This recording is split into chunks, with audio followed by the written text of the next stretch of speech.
मंगलम भगवान वीरो मंगलम गौतम मंगलम कुंदाद्यो जैन धर्मोस्तु मंगलम सर्वमंगल मांगल्यम सर्व कल्याणकारिकम प्रधानम सर्वधर्मानां जैनम जयतु शासनम जैनम जयतु शासनम। पिछले उपदेश के आधार पर हम यहाँ चर्चा कर रहे थे 30 नंबर के श्लोक के संदर्भ में। मूल श्लोक में बात कही गई, उच्छिष्ट भोजी हे जीव, तू इन भोगों से विरक्त नहीं होता है, तुझे विरक्ति का भाव नहीं आता है, तेरे हृदय में वैराग्य भाव जागृत नहीं होता है। क्या तू इस बात का विचार नहीं करता कि जिन विषयों की तरफ तू आकर्षित होता हुआ दिखाई दे रहा है, ये विषय भोग, ये सब अनेक बार ग्रहण करके छोड़े हैं, अनेक बार प्राप्त करके छोड़े हुए के समान है। क्या वमन किए हुए को पुनः ग्रहण करना उचित है? जिन विषयों को अनेक बार भोग लेने पर भी तृप्ति न हुई हो, अब उन विषयों की इच्छा करना ऐसी बात मूल छंद में कही थी, मूल श्लोक में कही थी। हम उसकी टीका पढ़ते हैं। पेज नंबर 77 है मेरी पुस्तक में। देखिए टीका। मोह से अर्थात अविद्या के आवेशवश अनादि काल से मुझ संसारी जीव ने सर्व पुद्गलों को कर्मादि भाव से ग्रहण करके बारंबार पहले भोगा, फिर उनको नीरस करके छोड़ दिया। देखो क्या बात कह रहे हैं, अनादि से होता रहा है ये। मैं संसार अवस्था में हूँ अनादिकाल से, और अविद्या के आवेश के कारण, अविद्या सहित दशा के कारण, अविद्या माने मोह, सर्व पुद्गलों को, कर्म आदि सर्व द्रव्यों को, औद्गलिक द्रव्यों को अनेक बार ग्रहण करके, अनेक बार ग्रहण करके पहले भोग और फिर नीरस करके छोड़ दिया। अनंत साल हो गया ये काम करते हुए।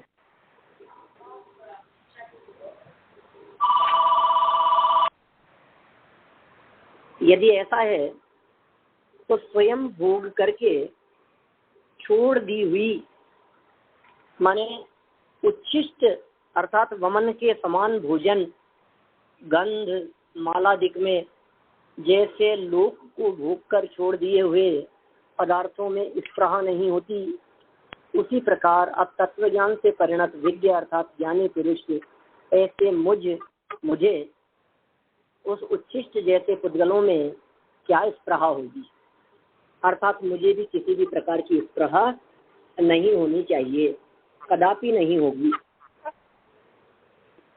स्वयं ही विचार कर रहा है। ज्ञानी जीव का विचार कैसा होता है, ज्ञानी जीव कैसा चिंतन करते हैं, ज्ञानी जीवों के विचार किस प्रकार का होना चाहिए, बहुत सुंदर चित्रण यहाँ कर दिया है। भाई देखिए, गंध हो, चाहे माला हो, चाहे भोजन हो, चाहे पात्र हो, चाहे वस्त्र हो, चाहे आभरण आभूषण हो, दुनिया में जिस तरह से भोग करके छोड़ दिए गए पदार्थ वापस इच्छा नहीं किए जाते। एक बार जिसे हमने छोड़ दिया, जिसे त्याग कर दिया, अब यदि हम दोबारा उसे ग्रहण करेंगे तो लोग क्या कहेंगे, ऐसी अपेक्षा रख करके भी वो व्यक्ति उनको दोबारा ग्रहण नहीं करता। तो फिर तत्व ज्ञान से परिणत जो ज्ञानी पुरुष पुद्गलों के बारे में ऐसा विचार करता है कि इनमें कोई पुद्गल ऐसा नहीं है जो पुद्गल मैंने ग्रहण करके न छोड़ा हो, जो हमने भिखारियों में बांट दिया हो वो अब हम दोबारा उनसे नहीं ले सकते, ये हमारी शान के खिलाफ है। जिनको हमने छोड़ दिया, जिनको हमने त्याग दिया, जिनको हमने फेंक दिया, जिनसे अब हमें किसी प्रकार की कोई अपेक्षा नहीं रही, जिनको हमने नीरस करके छोड़ दिया हो, क्या अब उसे दोबारा ग्रहण करने की इच्छा नहीं होती। आम का रस पी लेने के पश्चात अब बचे हुए छिलके और गुठली वे फेंक देने पर कोई समझदार व्यक्ति दोबारा उन छिलके गुठली की अपेक्षा नहीं रखता। संतरा खा लेने के उपरांत अब उसके छिलके जो फेंक दिए गए हैं, जो अनुपयोगी बचे हैं, अब उन्हें ग्रहण करने की कौन इच्छा रखेगा। सब जगह पर यह बात लागू होगी। हमने उसमें से जितना रस मिल सकता था, जितना रस मिलने की उम्मीद थी, तो पूरा का पूरा रस हमने भोग लिया, तो पूरा का पूरा रस हमने पी लिया, प्राप्त कर लिया, ग्रहण कर लिया। अब नहीं, अब दोबारा नहीं। अब तो वमन चाटने जैसा है, कैसे शब्दों के प्रयोग कर दिए हैं। इससे ज्यादा बुरी बात और क्या हो सकती है। अरे ये तो उन तिर्यंच गति के जीवों की दशा दिखाई देती है जिनसे क्षुधा की वेदना सही नहीं जाती, भूख की वेदना सही नहीं जाती, और भोज्य पदार्थ मिलता नहीं है, भोजन करने योग्य कुछ नहीं मिलता है। स्वयं के द्वारा एक बार ग्रहण की गई वस्तु जो मुख के माध्यम से पेट में चले गई, अब पेट से दोबारा गमन होकर के निकल गई, उसे भी वे भूख की वेदना के कारण चाटते हैं, ग्रहण करते हैं। क्या हमारी ये दशा, यह भोगाकांक्षा की वृत्ति उन तिर्यंच गति के जीवों समान नहीं है? हमें विचार करना होगा। ज्ञानी जीवों को ऐसा विचार होता है और वे उन पुद्गलों की स्पृहा माने इच्छा नहीं करते, कदापि नहीं होती उनको इच्छा। वत्स, तू मोक्षार्थी है तो तुझे निर्ममत्व की भावना विशेष करनी चाहिए। क्या कहा? हे वत्स, तू मोक्षार्थी है, मोक्ष की इच्छा रखने वाला है, तुझे निर्ममत्व की भावना होनी चाहिए, विशेष रूप से निर्ममत्व की भावना करनी चाहिए। इस प्रकार स्वयं को संबोधन करता है। इस प्रकार स्वयं के लिए विशेष संबोधन दिखाई देता है ज्ञानी के माध्यम से। ममत्व नहीं है, मोह तोड़ दे, मोह का त्याग कर दे। यही बात इन्होंने आगामी छंद में या इसके भावार्थ में लिखी है। देखिए, हम भावार्थ पढ़ के इस बात को पूरी करते हैं। ज्ञानी विचारता है कि जैसे कोई भोजन आदि पदार्थों को स्वयं भोग कर छोड़ देता है और छोड़ दिए हुए उच्छिष्ट पदार्थों को फिर से भोगना नहीं चाहता। ये बहुत जगत प्रसिद्ध बात है ये। माने आप उच्छिष्ट भोजी की तो क्या बात करें, वमन की हुई वोमिटिंग को वापस ग्रहण करने की तो क्या बात करें। हम तो उससे बहुत कम, मतलब समझिए कोई आपने मिठाई ग्रहण की, मुख में रखी और मुख में रखने के बाद 2 बार उसे दांतों से चबाया और आपके मन में ये आया कि मैं अभी नहीं खाना चाहता, इसको शाम को खाऊंगा। आप उसे निकालकर प्लेट में नहीं रख सकते, फ्रिज में नहीं रख सकते, शाम को उसे दोबारा खा नहीं सकते, उसकी तरफ दोबारा देख नहीं सकते। बोलिए, नहीं हो सकता है, ऐसा संभव नहीं है। ये बात त्रिकाल में भी संभव नहीं है, 3 काल में भी संभव नहीं है ये बात। मुख से निकली हुई चीज दोबारा नहीं खा सकते, और 4 घंटा यदि पेट में रह करके वोमिटिंग हो दोबारा, तब तो आप उसके खड़े नहीं रह सकते, देख नहीं सकते। ऐसी स्थिति होती है, कैसी दुर्गंध फैलती है, कैसे उसे ग्रहण करना चाहेंगे। समझदार तो ये काम नहीं कर सकता है। देखिए, इसी तरह अविद्या के संस्कार वश अनादि काल के अनेक बार भोग कर छोड़ दिए हुए पदार्थों को अब ज्ञानी होने से मैं भोगना नहीं चाहता, अर्थात अब मुझे उन भोगों के प्रति स्पृहा नहीं होती। अब मेरे मन में उन भोगों के प्रति किसी भी प्रकार का स्पृहा का भाव नहीं है। ठीक है, ये स्पृहा नहीं होती। यहाँ आचार्य ने मैंने सर्व पुद्गलों को बारंबार भोगा और छोड़ दिया, ऐसा जो कहा है वह व्यवहार नय का कथन है, क्योंकि जो परद्रव्य हैं वह न तो ग्रहण किया जा सकता है और न छोड़ा जा सकता है। ऐसा ही कोई उसका प्रायोगिक तथा वैस्तृतिक गुण है। समय सार 406 नंबर की गाथा के आधार पर कह दिया, निश्चय से तो किसी पदार्थ को ग्रहण करना और किसी पदार्थ को छोड़ना ये बनता ही नहीं है। ये जीव छोड़ने और ग्रहण करने के भाव मात्र करता है। किसी भी वस्तु को न ग्रहण कर सकता है और न छोड़ सकता है। कौन छोड़े, किसको छोड़े और कैसे छोड़े? कोई व्यक्ति ये कहेगी साहब हमने देखिए जब से पढ़ना स्वाध्याय करना शुरू किया है तब से हमने आलू छोड़ दिया, प्याज छोड़ दिया, जमीकंद छोड़ दिया। हम उनसे पूछते हैं क्यों भैया तुमने ये सब छोड़ दिया, ये सब तुम्हारा था क्या? आलू तुम्हारा था क्या जो छोड़ दिया? नहीं साहब हमारा तो नहीं था। तो फिर क्या छोड़ा तुमने? सच बात तो ये है हमने उसे ग्रहण करने का भाव छोड़ दिया, हमने उसे खाने के भाव का त्याग किया। वो तो छूटा हुआ ही है। परद्रव्य का तो ग्रहण और त्याग इस जीव के होता ही नहीं है। भगवान आत्मा की 47 शक्तियों में एक त्याग उपादान शून्यत्व नाम की शक्ति है। त्याग उपादान शून्यत्व, त्यागोपादान शून्यत्व, यह है ज्ञायक भगवान आत्मा त्याग से और उपादान से माने ग्रहण से दोनों से शून्य है। त्याग उपादान शून्यत्व, त्याग उपादान दोनों से शून्य है, खाली है ये ज्ञायक भगवान आत्मा। न इस ज्ञायक भगवान आत्मा में त्याग है और न इस ज्ञायक भगवान आत्मा में उपादान है। किसका ग्रहण करे और किससे ग्रहण करे? आत्मा तो अलिंग ग्रहण है।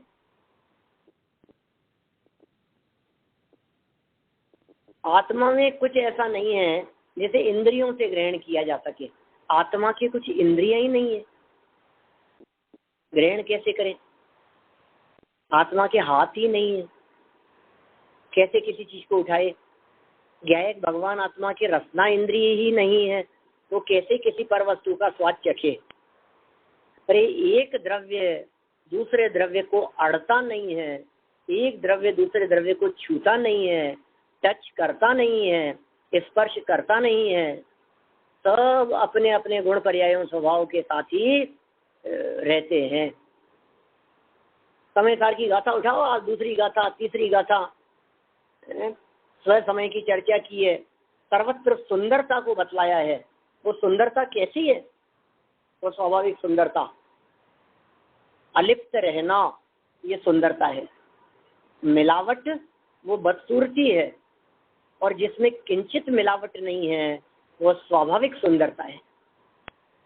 ये ज्ञायक आत्मा स्वाभाविक सुंदर है, देह से सुंदर नहीं, गहनों से सुंदर नहीं, मुकुट से सुंदर नहीं, माला से सुंदर नहीं।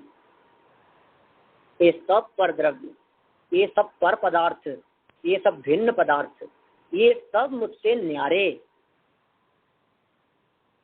बोलो, व्यवहार नहीं का कथन है। मैं त्यागता हूँ, मैं छोड़ता हूँ, मैं ग्रहण करता हूँ, सब व्यवहार नहीं का कथन है। निश्चय नहीं से देखो आप, मैं ग्रहण करता हूँ, मैं छोड़ता हूँ। बताओ आप किसे ग्रहण किया और किसे छोड़ा?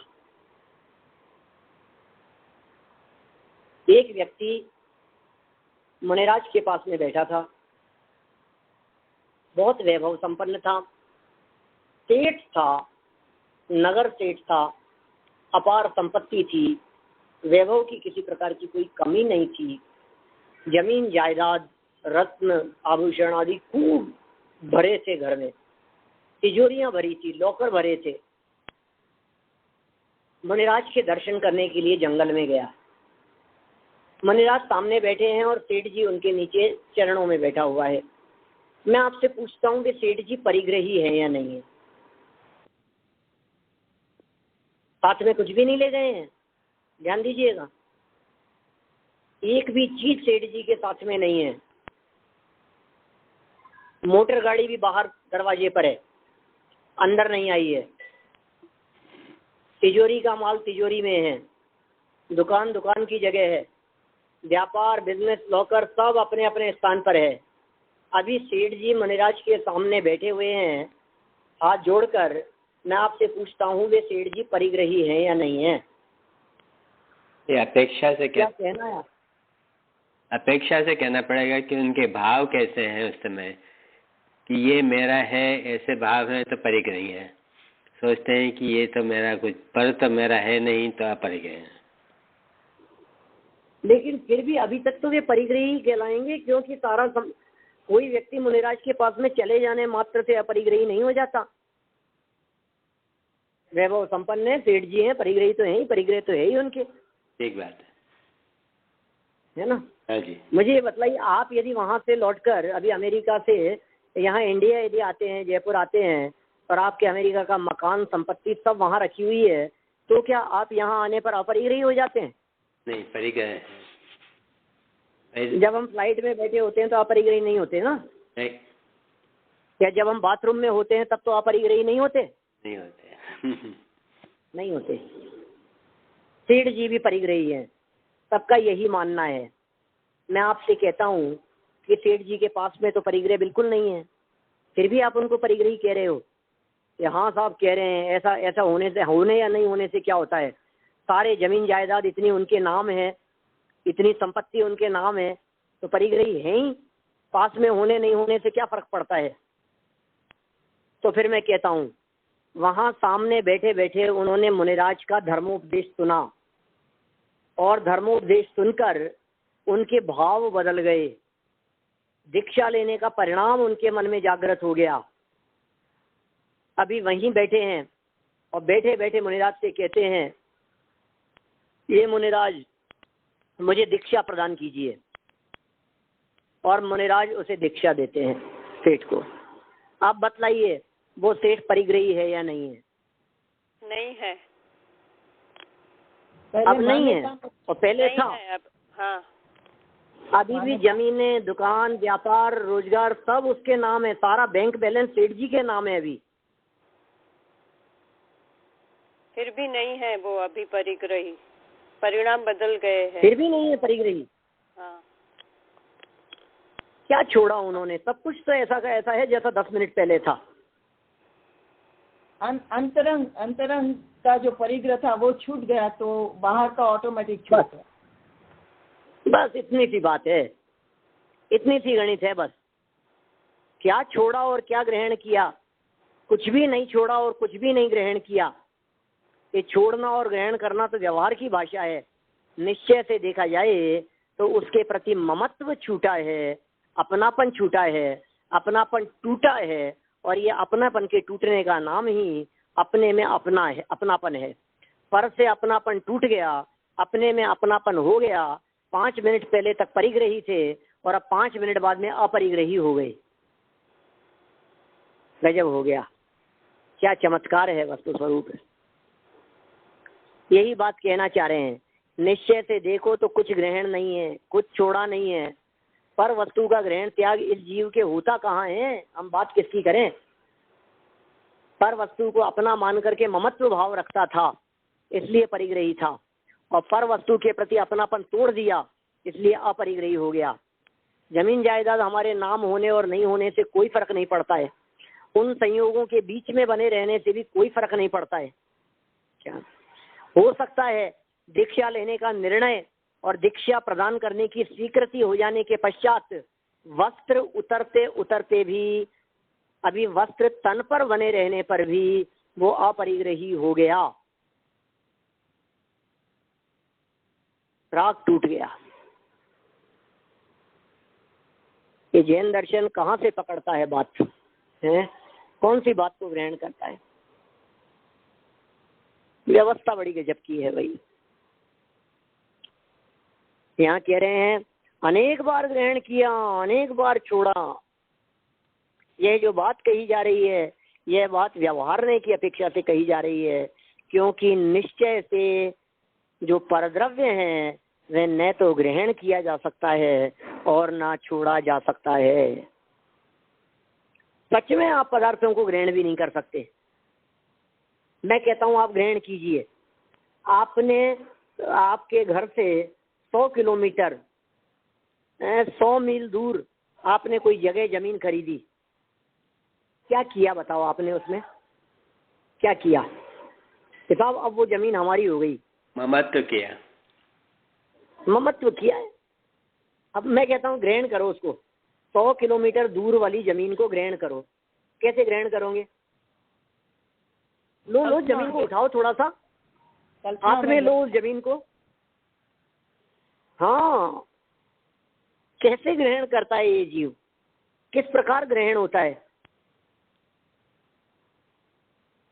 सिर्फ कल्पना में सब बातें काल्पनिक चल रही है।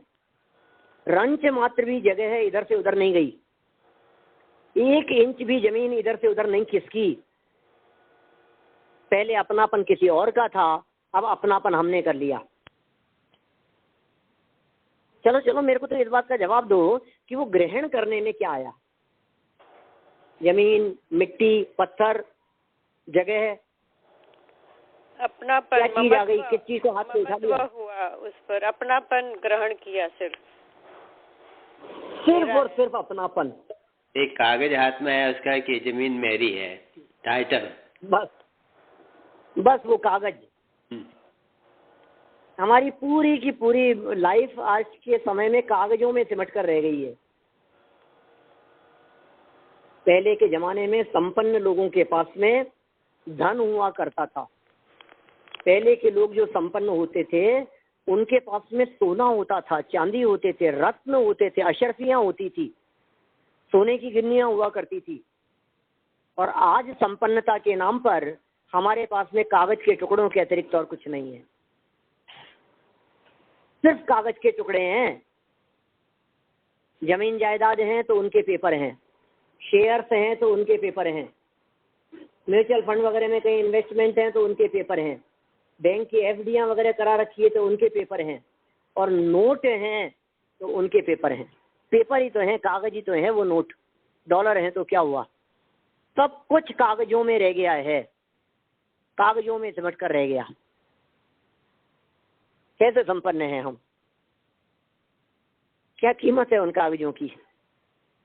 हम कीमत समझते हैं, कीमती समझते हैं, बहुमूल्य समझते हैं।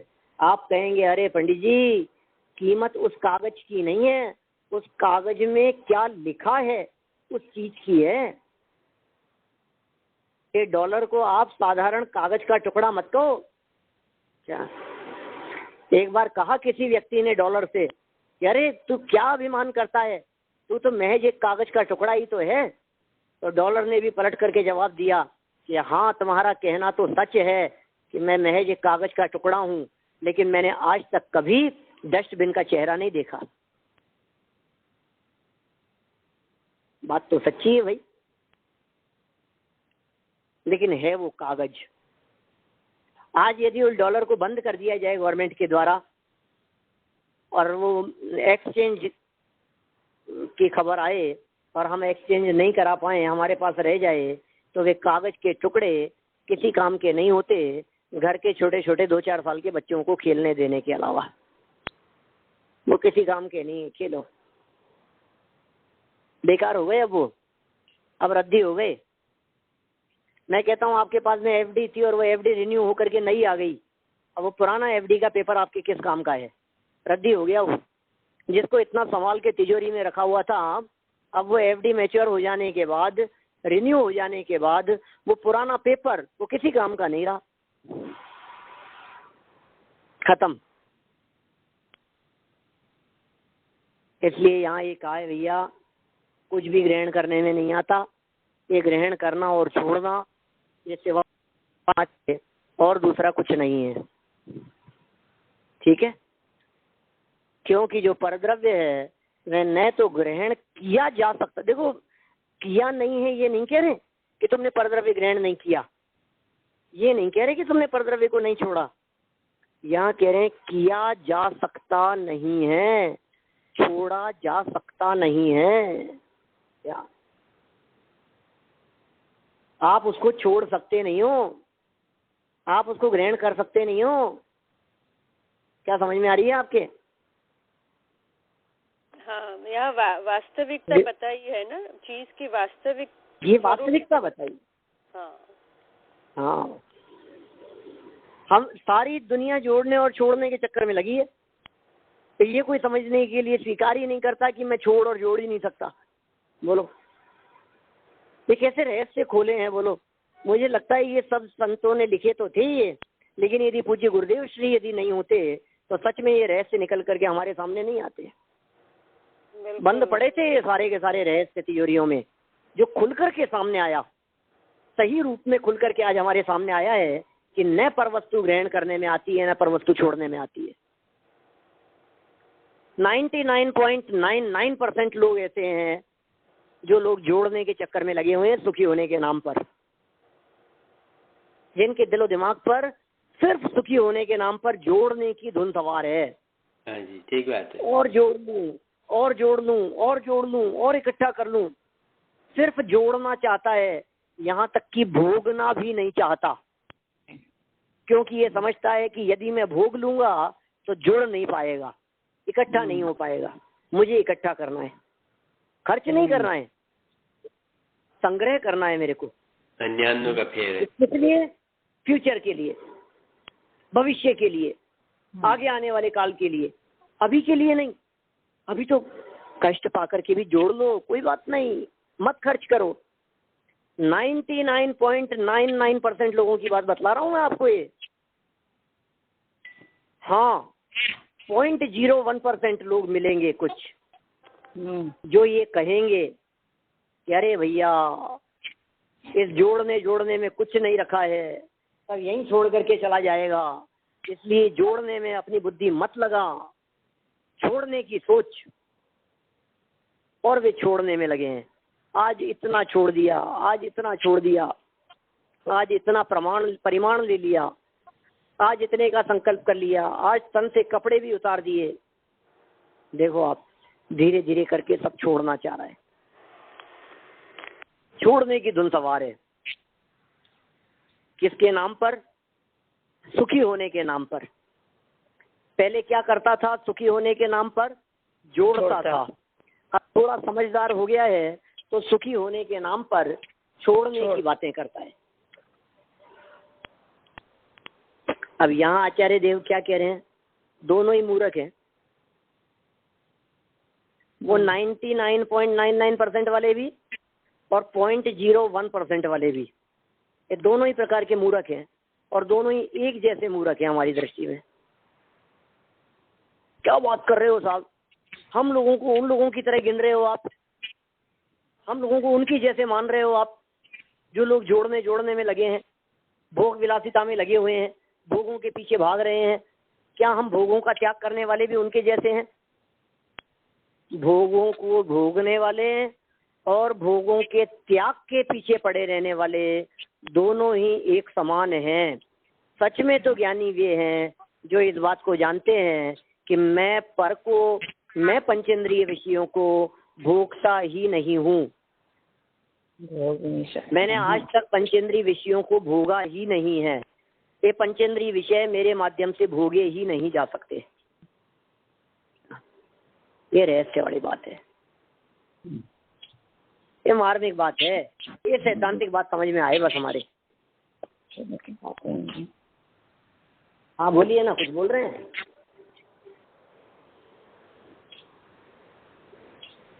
हेलो, किसी ने बोला था क्या? कोई प्रश्न है किसी का? नहीं, वो डिस्टर्बेंस ही था। हाँ, नहीं वो, हाँ वहाँ से उनके घर से आवाज आ रही थी। कोई बात नहीं। देखिए आप, ये बात हो गई पूरी यहाँ अपनी। न तो ग्रहण किया जा सकता है और न छोड़ा जा सकता है। ऐसा ही कोई उसका प्रायोगिक तथा वैश्रसिक गुण है। आत्मा का, उद्गल द्रव्यों का, पर पदार्थों का वैश्रसिक और प्रायोगिक इसी प्रकार का गुण है। ये स्वाभाविक गुण है इसी प्रकार का। यहाँ शिष्य कहता है कि वे पुद्गल किस प्रकार बंधते हैं, अर्थात जीव द्वारा पुद्गल हमेशा बंध को प्राप्त होते रहते हैं। किस लिए और किस प्रकार से? शंकाकार की शंका समझ में आई। ये पुद्गल द्रव्य जीव से क्यों बंधते हैं और किस प्रकार बंधते हैं, ये बताओ। ये प्रश्न किया गया तो गुरु उसका जवाब देते हैं। 61 नंबर का श्लोक। कर्म कर्म हिताब्धि हिताबंधि जीवो जीव हित स्पृह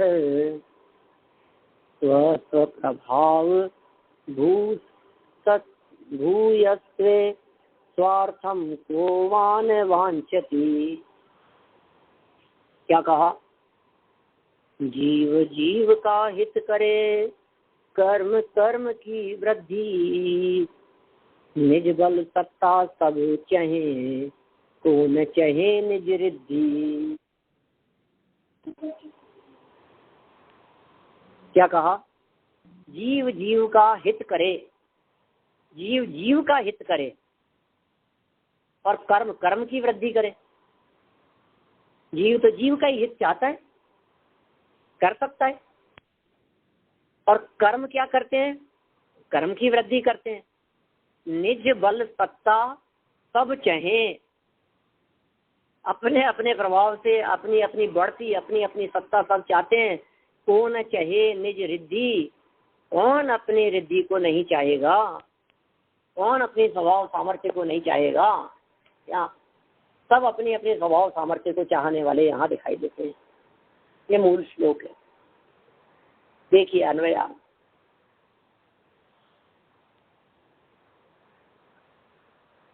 कर्म कर्म का हित चाहता है।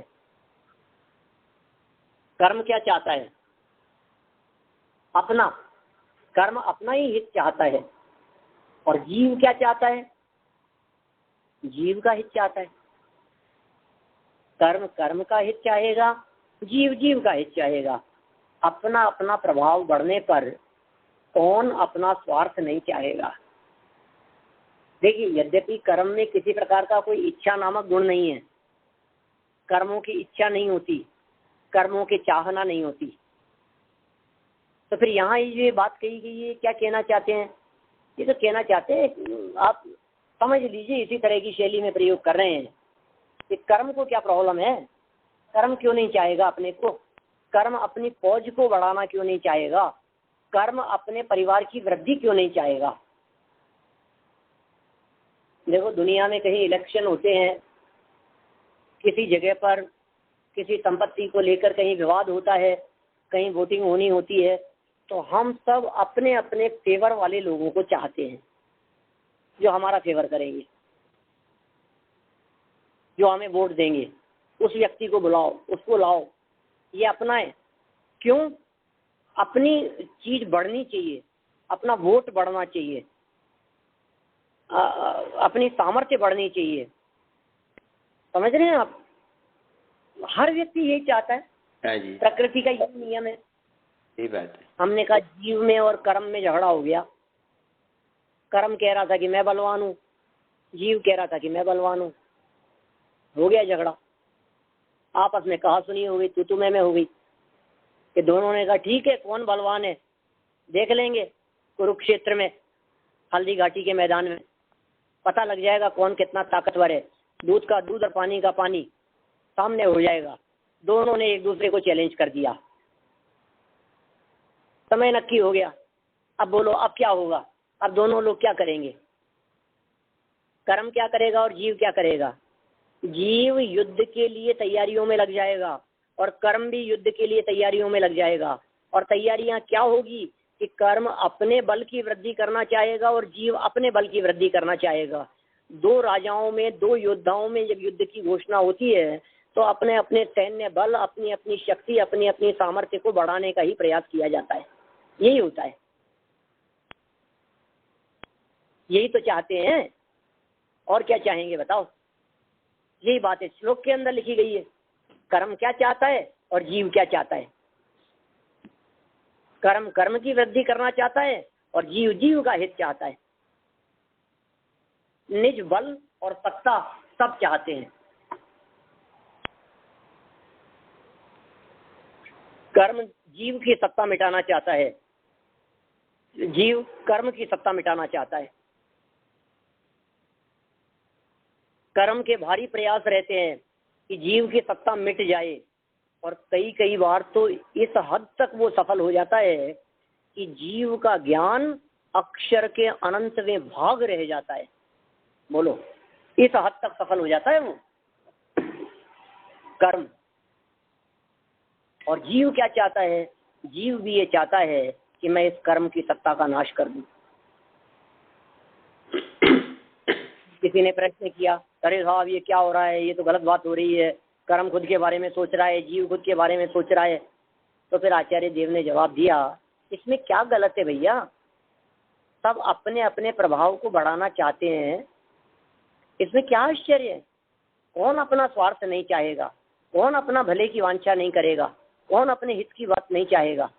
इसमें कौन सा आश्चर्य लग रहा है तुम्हारे को? इसमें कठिन बात क्या है?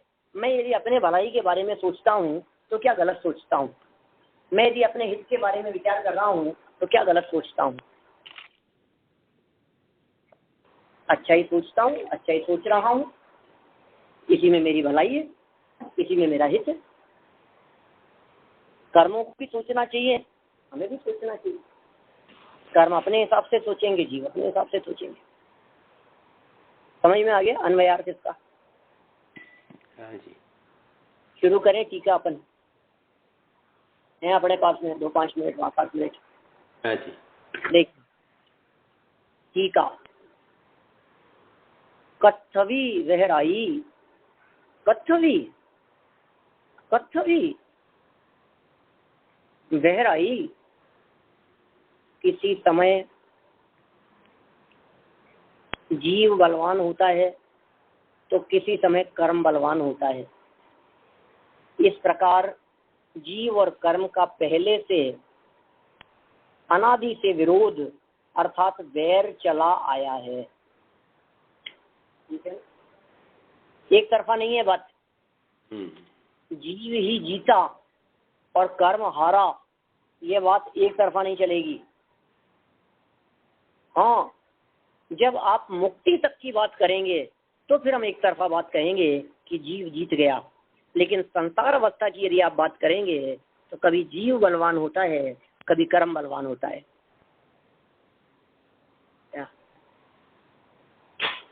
कभी ये कर्म इतना बलवान हो जाता है, एकेंद्रीय में चला जाता है, पटकत करता हो। कभी कर्म इतना हीन हो जाता है कि ये जीव ग्रेवेको में जाकर के जन्म ले लेता है और अपार ज्ञान हो जाता है। मति श्रुत अवधि 3 ज्ञान का धारी हो जाता है, विशेष क्षयोक्षम बढ़ जाता है।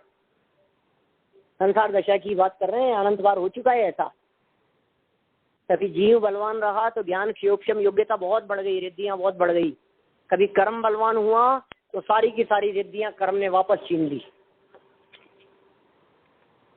क्षयोक्षम से रिद्धि प्रकट हुई थी, अनेक प्रकार की रिद्धियां मिथ्या दृष्टि के योग्य जो जीवन में प्रकट हो गई, वे सारी की सारी रिद्धियां कर्म का उदय समाप्त हो जाने के पश्चात छीन ली जाती है। कर्म के तीव्र उदय में वे छीन ली जाती है रिद्धियां, कर्म बलवान हो जाता है। कभी ये बलवान है तो वैभव संपन्न दिखाई देता है, कभी कर्म बलवान होता है तो इस जीव को रोड पर ले आता है, करोड़पति रोडपति में बदल जाता है। करोड़ों की संपत्ति वाला आज रोड पर आ गया। अपार वैभव संपन्न व्यक्ति जीते जी सड़क देख लेता है। उतार चढ़ाव लाइफ में बहुत आते हैं लोगों के, सब देखते हैं। तो कहा कभी चढ़ाव आता है तो जीव जीतता हुआ दिखता है, और कभी उतराव आता है, कभी ढलाव आता है, कभी घाटे का प्रसंग बनता है तो कर्म जीतता हुआ दिखाई देता है। यह संसार का स्वरूप इसी प्रकार का अनादिकाल से चला आया है। ये जीव और कर्म का वैर विरोध, ये जीव और कर्म का झगड़ा, ये जीव और कर्म का युद्ध सदा से होता आया है। कौन जीतेगा? बात आएगी साहब तो जीव जीतेगा। ये वो जीव जीत जाएगा जो भेद विज्ञानी होगा, वो जीव जीत जाएगा जो जीव आत्मानुभवी होगा, वो जीव जीत जाएगा जो मोक्ष मार्गी होगा। और जो मोक्ष मार्गी नहीं है उसके जीवन में तो कभी जीव जीतेगा, कभी कर्म जीतेगा। मिथ्या दृष्टि, अभव्य, अभव्यों की बात करो आप, अभव्य जीव हैं, बोलो अब उनके लिए क्या कहोगे आप? जीव जीता कि कर्म जीता? कौन जीता दोनों में से? कोई नहीं। समय समय की बात है, कभी दाहिना पैर आगे होता है तो कभी बायां पैर आगे होता है। एक बार लेफ्ट वाला आगे बढ़ता है तो दूसरी बार राइट वाला आगे बढ़ता है। नियम से आगे वाले पैर को आगे होने का अभिमान नहीं, और पीछे वाले पैर को पीछे रह जाने का गम नहीं, क्योंकि वो जानता है कि आगे वाला अभी पीछे होने वाला है।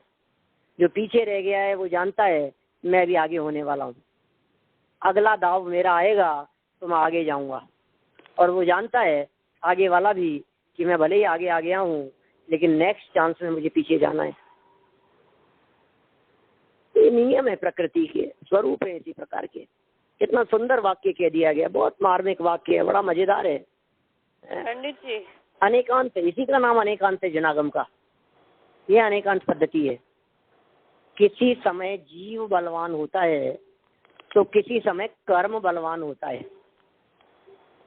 क्या तो कैसे बैलेंस में बात करते हैं। आशा दर्जी ने लिखी है टीका, क्या साधारण नहीं थे आशा दर्जी। पूज्यपाद स्वामी का मूल ग्रंथ और आशा दर्जी की टीका। ये आशा दर्जी क्या कह रहे हैं? किसी समय जीव बलवान होता है तो किसी समय कर्म बलवान होता है। इस प्रकार जीव और कर्म का पहले से माने अनादि से विरोध अर्थात वैर चला आया है। अनादिकाल से इस प्रकार वैर विरोध चला आया है। अनादिकाल से इस प्रकार दुश्मनी चली आई है।